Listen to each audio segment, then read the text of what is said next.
Actually बे ख्रिस्टमासआ जों दा ख्रिस्टमासनि माहौल जानानै थाबाय। बे ख्रिस्टमासआ जाहैबाय जोंनि गोसोफोरखौ प्रिपेयार खालामनायनि मोनसे सम, बेखौनो जों ख्रिस्टियारिफ्रा फोथायो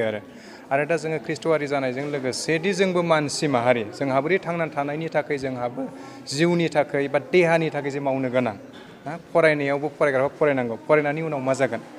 फरायनायनि उनाव जोङो साख्रि बाख्रि नांगौ आरो बे फरायफुनाय समाव बे देरफुनाय नैबे एडलेसेन्ट पिरियडआ गैयाबाबो 16 बोसोरनिफ्राय 21 बोसोरनि गेजेराव ओरैबायदि मोनसे स्लिपारि एज आरो बियो जेखि जानो हानाय बाहाय। दा बे बेंटल जोंनि थुक्राझार बे हालाम एरियायावहाय ख्रिस्ट' हारिनि गथ'फोरखौ आं बांसिन नुदों, जोंनि फंबाय बिनानावफोरखौ कि सोरबा ड्राग्स एडिक्ट जानाय, बियो खालि जोंनि ख्रिस्ट' हारिनि थाखायल' लस नङा, बियो जोंनि बर' माहारिनि थाखायनो लस।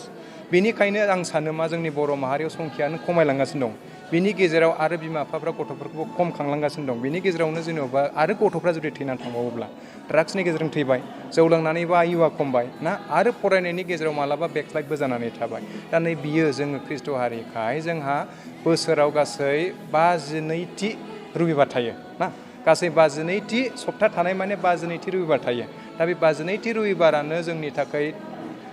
दा 365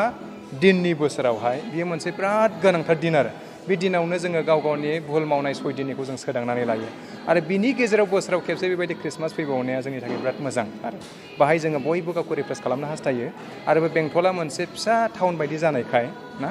टाउन बायदि जानायखाय बाहाय कलेजनि दाब दाब हालामनिफ्राय फैनानै फरायफैयो। कलेज दङ आरो मोजां मोननैसो स्कुल दङ जोंहा, सेन्टार फर निउ लार्निं डनबस्क'आव थायोबा इंलिश मिडियामाव जायफ्रा सोगोन बाहाय सोफैयो, जायफ्रा बर' मिडियामावहाय एसे प्राइभेटाव सोनो लुबैनाय जोंहा इउएन एकाडेमिबो दंसै बेंटलाव, आरो मोजां मोजां जोंनिनो बर' मिडियामनिबो स्कुलफोरबो दंखायो। दा बिनिखायनो जोंनि बे बेंटला उत्तर ओनसोलनि थाखाय मोनसे इडुकेसनेल हाब जाबाय। दा गोबां बिमाफोरनि फिसाफोर बाहाय फैनानै थाफैनायखाय बायदि बायदिफोर जाफैयो आरो बाहाय सोरबा बिमा बिफानिफ्राय फैनानै लजिं थाफैनानै गावखौनो सानो मा फ्रिदम मोनबाय, बेनिखायनो लोंग्लोंनाय जागनायबो बाहाय जायो। दा आरो बियो जोंनि ख्रिस्ट' हारिनि मानसिफोर थासेयावबो जोंबो बेबायदिनो दिन्थिग्रा जोंनि गथ'फ्रा बुजियो, जोंनि फंबाय बिनानावफ्राबो। दा बेफोरखौ जों माबोरै सोदांलांगोन, आं सानो सासे बुंगिरि जानानै, सासे लेखा फरायनानै सासे मास्टार जानायखाय, इउनिभार्सिटि फोरोंगिरि जानायखाय आं सानो मा सोलायनाया आंनि न'खराव फैग्रोनांगौ। आंनि न'खराव सोलायनाय फैयोब्ला आं खृष्टान जानायखाय आंनि मण्डलियाव फैनांगौ। दानिया आंनि मण्डलियाव फैनाय, आंनि मण्डलिया मोनसे गामिजों मोननै गामिजों ज' जानाय, बे बेंटल हालामाव मोननैसो गामिजों मोनसे मण्डलिया गायसनजादों, अब्ला बाहाय मोननै गामियानो चेन्ज जादों। मोननै गामिया चेन्ज जानाय माने बर' माहारियावबो चेन्जखौ लाबोनाय। दा बिनिखायनो जुदि आंनि न'खरा मोजां जायो, आंनि लुथार मण्डलिया जुदि मोजां जायोब्ला, बेप्टिस्ट मण्डलिया मोजां जायोब्ला, केथलिक मण्डलिया मोजां जायोब्ला, खारन जोंबो बर' माहारि नालाय, बर' माहारिनि मोनसे बाहागो नालाय, बर' माहारियाबो जौगागोन, सोलायनायखौ फैगोन आरो जोंनि माहारियाव मोनसे गोख्रों लेखा गोरों उजिबोगोन, बेबायदिनो मोजां दैदेनगिरि। आरो जोंनि इयुथफ्रा, ख्रिस्ट' हारिफ्रा जोङो मण्डलिनिफ्राय सोलोंनानै थांनानै दैदेनगिरि जाखायो आरो आंबो गिर्जानिफ्राय फैनानैसो बेबायदि बुंनो हाग्रा जादों, आं बेबायदि बाइबेलनि जेबो ट्रेनिं लायाखै आरो। नोंथाङा लाइमोनफोरनि सायाव मा खावलायनो सानो? आं सानो बेफोरखौ जायै लोङै गावनि जिबनखौ नस्थ' खालामनायनि लाब गैया। बियो मोनसे कमार्सियेलाव हाबबाय ना, गुबुन मानसिया बेखौ फानफैनानै फैसा लाब खालामनानै गावनि न'खरखौ सालायदों, खिन्थु जोंनि मानसिया बेखौसो जादों ना। जोङो माइ दै फाननानै जौ लोङो ना, गुबुनफ्रा जौ फाननानै न'खर लुखाङो ना। दा बेनिखायनो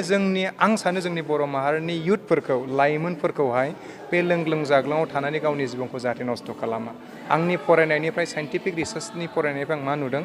जायफ्रा ड्राग्स एडिक्ट जायो, जौ लोंग्रा जायो, एडिक्ट जानाय मानसिफ्रा 5 बोसोर बैसोखौ खमायनानै लानाय जायो। मोजां डक्टर ट्रिटमेन्ट मोननानै हामबायसै, हामाबाथ' थैखायोआनोसै, गोबां थैलांबाय बे एरियायावहाय। बेबायदि दाथैहैथों। बांसिन न'खराव सासेल' फिसाला दङ ना, बेनो थैनानै थांब्ला बिनि न'खरा बिराद दुखुनांथाव जायो, बिनि बिमा बिफाफ्रासो मिन्थिसिगौ बेसेबां दाहा जादों ना। नायल' जाल' सासेल' फिसा हिन्जाव खांसै, इसेबां समायना फिसा हिन्जाव, बिनि सायावबो मिजिं दङ। बिनि फिसा हिन्जावाबो आजिखालि बर'फ्रा मोनसे कालसार हाबबाय, पिकनिक जाहैग्रा सर' जाबाय ना, बोसोर गोदान फैलायगौ, पिकनिक जागौ। दाख्लै बगामाथियाव थांदोंमोनलाय आङो, मोनसे प्रग्रामनि आलासि जाहैनानै, माबायाव उदालगुरिनि मोनसे बगामाथियाव। बाहाय थांबाय नुबाय मा सेंग्रा सिख्ला जादों लोंदों मोसादों आरोखि, जौ लोंनानैसो मोसाखायो पिकनिकआव। माब्ला जाखो जोंनि बर'फ्रा बिदि पिकनिकआव जौ लोंलायना मोसानाय ना। लोंनाय जायोब्लाबो आदर्शजों लोंनानै जानानै फुर्तिनि थाखायल' खालामोब्ला दस्रा खोथा, खिन्थु जेब्लानाखि आङो फैफिनबाय लामायावनो नुबाय सिंग्रियानो सानैसो दाब्लिं लादों स्कुटियानो सौग्राव हैखासैमोन मोनसे गारियाव। बेबायदिया जाहैगोन, एक्सिडेन्ट जानानै थैखाथारगोन, संख्या खमायगासिनो दङ ना। अस्त्र लानानै दावहा नांनायाव 5,000 जनसो जोंनि बर'फ्रा सेक्रिफाइस जाबाय ना। ड्राग्स जानानैबो थैबाय, जुमाय लोंनानैबो थैबाय, गुबुनजों खारफानानैबो लस जाबाय। बहानिफ्रायथो लाबोबावगोन जोंलाय बर'नि संख्याखौलाय दा बेनिखायनो जा दं आं सानो बेखिनियानो जों बायदि इयुथफ्रा नोंथांमोननि मिडियानि गेजेरजों जायफ्रा एसे रोंबाय बाहेरायाव गिदिंनानै नुबोबाय गुबुननि कालसारनिफ्राय जिखिनि खहाखौ नुदों बेखौ खोन्थाफैनांगौ आं बेखौनो हास्थायो आं बायदि सोरबा रोंनानै बबेबा खामानि मावनायाबो एक्सपिरियेन्सखौ लानानै खिथाफैनांगौ गावनि जायगानि मानसिखौ गावनि जोहोलाव सिख्लाफोर जे लाइमोनफोर दं गावनि हारियाव बेखौ फोसाबनांगौ आं सानो आं खृष्टान जानायखाय आंनि मददजों फोसाबग्रोनांगौ अब्ला गामियावबो फोसाबनाया फैखागोन अट'मेटिक अब्ला बर' माहारियाव मोनसे सोलायनाय फैगोन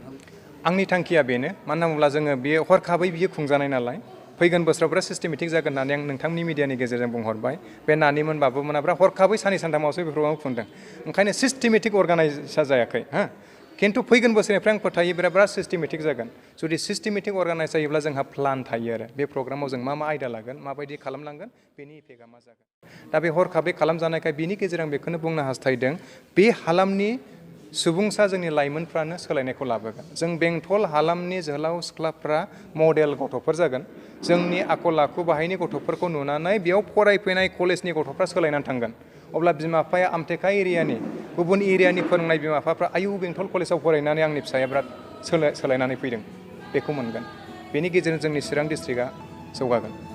सोलायनाया फैगोन आरो जोंनि ख्रिस्टमासनि थांखिया बेनोखा ख्रिस्टमासाव सोरखौबा खृष्टान खालामनायनि टारगेट नङा ख्रिस्टमासआ जाहैबाय अननायखौ बयनिबो राननानै होनाय आरो जिसु ख्रिस्ट'आ जिखिनि जोनोम जाफैगोन 24 तारिखआहा जोङो कालसार बायदि जेरैबायदि नाजावो बियो जाहैबाय मा जोंनो अननायखौ होनो फैनाय जोंनाव अनलायनाया गैलामोन बे अननायखौ होनो फैनाय बे अननायखौ जों फैसाजों बायनानै लानो हाया बयबो मिथिगौ अननायखौ जोङो क्रियेट खालामनो हाया अननाया गोरबोनिफ्रायसो फैयो बे अननायखौनो जोङो डेभेलप खालामफिनो बर' माहारियाव लाबोनो हास्थायदों बेंटल हालामनि जानानै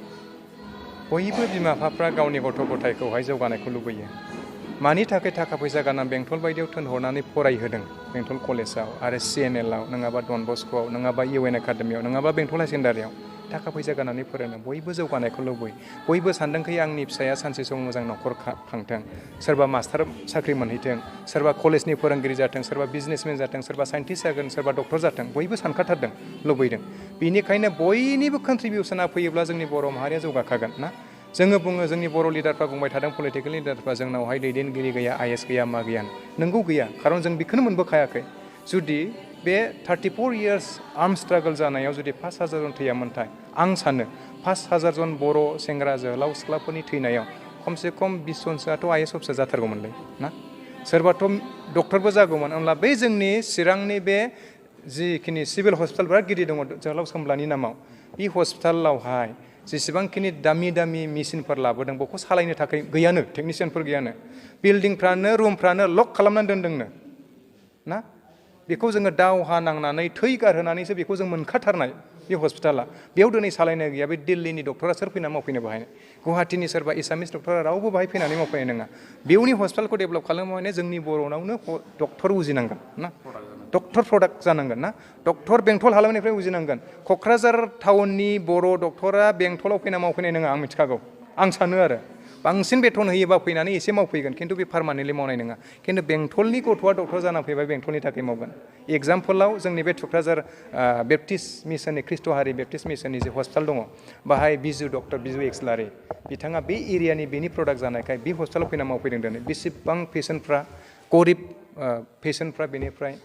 मोजां फाहामजानायखौ मोनदों ना दा बेबायदिनो आं हास्थायो बे एरियायावबो नैबे बोसोर 2020 मायथाइनि गेजेरजों बर' बिफाफोरनियावबो बेबायदि मोनसे आसाया थांथोंसै गावनि फिसाफोरखौ मोजां फोरोंनो हाथोंसै फोरबोनि बोरा थाथोंसै आरो फैगोन बोसोरनिफ्राय मोजां जिउ जापन खालामनो थाखाय लाइमोनफोरनि जि आवगायनांगौ बेयाव आवगायनो हाथोंसै आं बेखौनो नोंसिनि बे चेनेलनि गेजेरजों बेखौनो आं फोरमायो आं सानो बर' माहारिल' नङा गथै इण्डियानि थाखायनो खिन्थु बर'नि बुंनायखाय बर' माहारिखौ बुंनोसै जोङो मेंबाय 2020 मायथाइया ओरैबायदि दुखुनांथावै थांबाय COVID-19 रावनिबो जिबनाव उन्नति जायाखै बयहाबो खहा राजनितिकनि दैदेनगिरिफोरनाबो खहा साख्रि मावग्रानाबो खहा बिजनेस मावग्रानाबो खहा आबाद मावग्रानाबो खहासो खारन जान-बाहन खालामनो हायाखिसै ट्रेन्जेक्सन जायाखिसै बेनिखायनो आं सानो नैबे 2020 मायथाइनि दुखुनांथावफ्रा नै फैगोन 31 तारिख बे डिसेम्बर मासावनो जोबनानै थांथोंसै बोहैथि फैबाय थानाय बोसोरनि 2021 मायथाइया जोंनि थाखाय मोनसे प्रस्पेरास जौगानाय बोसोर जाथोंसै आं बेखौनो हामलायथिबाय दिनै जोङो बेंटल हालामनि लाइमोनफोरखौ लानानै इन्टार डिनोमिनेसनेल एडभेन्ट क्रिसमास बेखौ जोङो खुंफुंनाय जादों बेवहाय गुबुन गुबुन जोंनि खृष्टान धर्मआव गुबुन गुबुन डिनोमिनेसन थायो बेयावनि थानाय लाइमोनफोरखौ लानानै जोङो दिनै मोनसे हाबाफारिखौ खुंफुंनाय जादों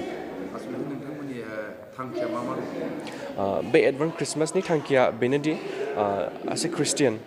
ख्रिस्ट' हारि होननाय लोगो लोगोनो जोंहा बेवहाय गासिबो थांफाबाय नाथाय बिसेसकरि जोंनि दा आथिखालनि लाइमोनफोरखौ लानानै जों मोनसे गिखांनाय फैयो जेन' जोंनि लाइमोनफोरा जोंनि आलासिया जेरैबायदि बुंलांदों जोंनि दिनैनि स्पिकारा गाव गावनि बेसेन गोसा जिबनखौ ओरैनो नस्थ' खालामालासे